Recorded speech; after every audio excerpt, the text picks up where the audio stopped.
Hello বন্ধুরা, আজকে maxi style ফ্রকের নিচের অংশটা সেলাই করে দেখাবো। এই ফ্রকের ওপরের গলার অংশটা কিভাবে সেলাই করতে হয় সেই নিয়মটা আমি অলরেডি রিলস আকারে আমার পেজে আপলোড করে দিয়েছি, চাইলে দেখে নিতে পারেন। এবার এই যে ম্যাক্সি স্টাইল ফ্রকের নিচের অংশটার দুই সাইডে হাতার যে অংশটা রয়েছে, হাতের পাশের বা আর্মহোলের যে অংশটা রয়েছে সেটাকে আমি দুইবার মুড়িয়ে নিয়ে সেলাই করছি। আপনারা চাইলে এই অংশে পাইপিংও ব্যবহার করতে পারেন। এবার এই ফ্রকটার মাঝখানে অংশটাকে ইন্ডিকেট করে দুই সাইড থেকে আমি কুচি লাগিয়ে নেব।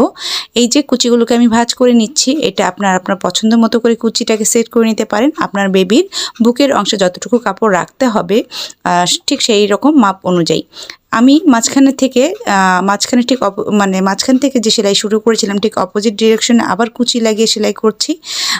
ভিডিও দেখে বুঝতেই পারছেন কিভাবে করলাম। এই যে হয়ে গেল। আশা করি আজকের ভিডিওটা আপনাদের কাছে ভালো লেগেছে। ভালো লাগলে অবশ্যই লাইক শেয়ার কমেন্ট করতে ভুলবেন না। আল্লাহ হাফেজ।